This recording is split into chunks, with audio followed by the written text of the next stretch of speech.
Welcome to Cafe Racer Garage. I am Dan, giving you the skills and inspiration that you need to build a motorcycle that you can be proud of. And in today's video, I'm going to show you how to make velocity stacks, something that I've wanted to do for some time now, so that I can get rid of these pod filters. I have a love-hate relationship for these things, and I'm going to finally get rid of them and run filters inside my velocity stacks and show you how I did it. Let's get into it.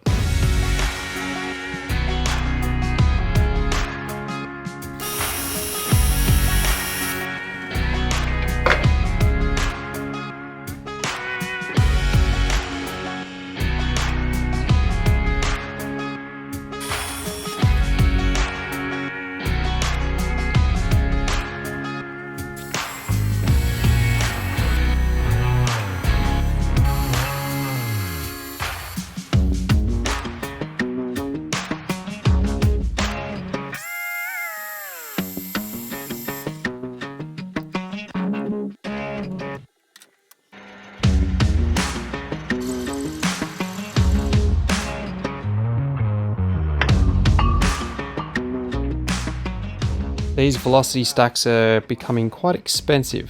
That was the first one that I destroyed, just because it jumped out of the chuck and bent the parting off tool. And the second one, same thing. It's my own fault for not gripping it hard enough. And I'm just trying to take that cut there as lightly as possible, but it still managed to jump out and completely destroy it.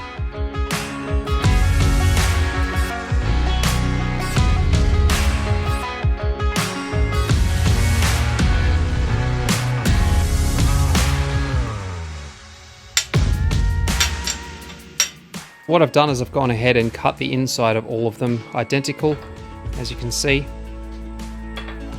The idea of this is I'm going to trim off a fair portion of this and just leave like a little 5mm rebate. That's the part that goes over the carburetor. What I need to do now is take some of the meat out of here. I want this to be about 1.6mm thick wall so that I can press it. But last time I did that, I turned it around to put it back in the chuck and I was gripping it, but just not hard enough. And so when I was trying to part this little bit of waste off here, it would just come out of the chuck and then end up God knows where. So this time round, I've made this, which will go in there perfectly, and I'll push it in, and that way when I actually grip it with the chuck, it'll have something to push against, and so therefore I can put a bit more strength into the chuck, and it shouldn't come out. Fingers crossed.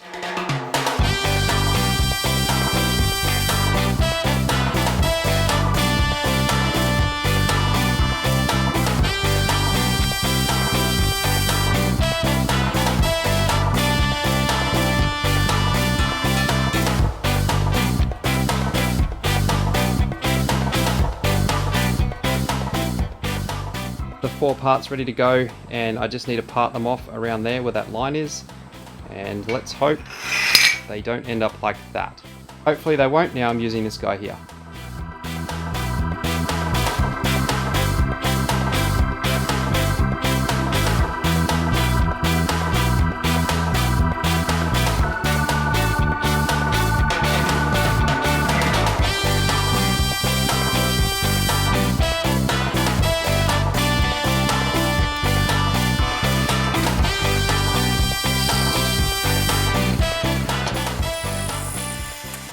So I've just spun it around the chuck, and what I'm going to do is put a blowtorch on it, and to get it to the right temperature, the best way to tell is to use a blue Sharpie. Make sure you use the blue, I'm just kidding, use whatever color you want, and just run that along there so that when the blowtorch heats up the Sharpie will eventually disappear, and that'll get you pretty close to the temperature you need. There's so many other ways to do this, but I know this works. I've tried it a couple of times and it works perfectly.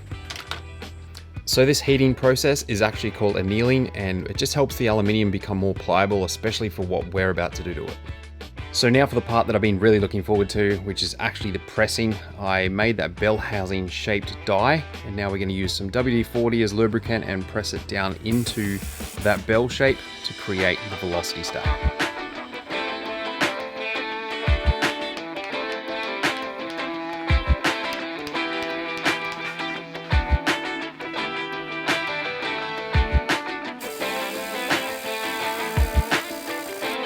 lot of these velocity stacks that I've seen aren't actually running any kind of filter. They're just using a mesh to stop anything large coming through. But because I'm using a really small mudguard, there are some things that flick up in there and I just don't want to run the risk. So I'm definitely going to be running filters.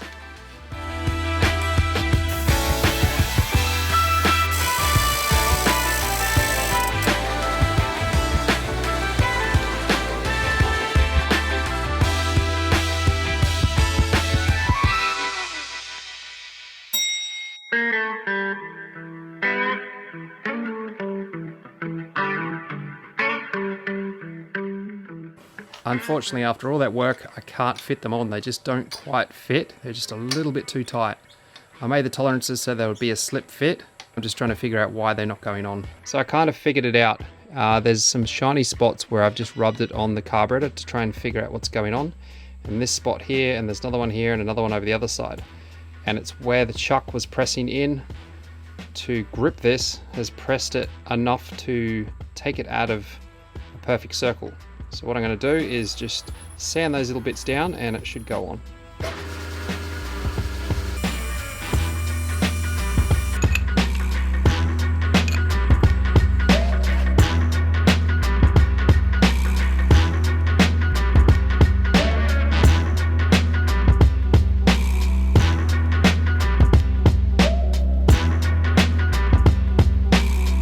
The foam filter that I'm using is just a wet and dry vacuum cleaner foam, and you could get that from any hardware store. It's not super fine, it's just a bit of a trial and error for me. I might end up upgrading that at a later stage, but for now it's going to be perfect.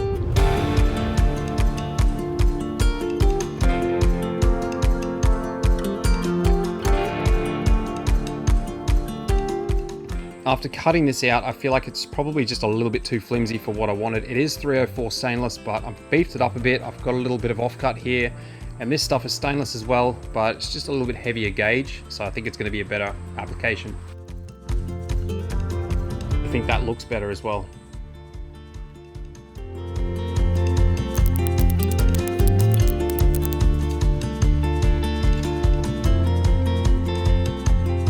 I personally think velocity stacks look pretty damn cool, but if purchasing them rather than making them is more your style, I'll leave an Amazon link to a bunch for you to go and check out.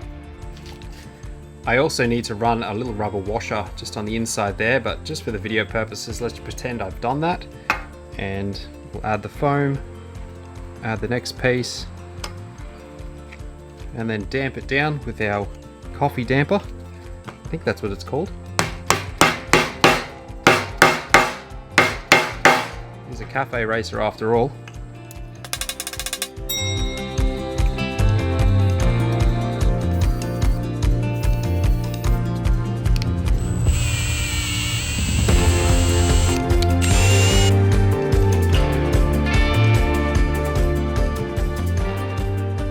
And for anyone following my XJ build, as you can see, I've now got a front end conversion as well as a tank that I'm currently working on, so keep an eye out for that video.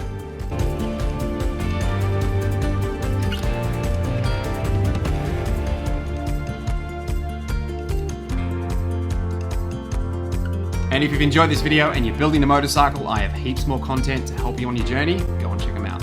I'll see you in the next one.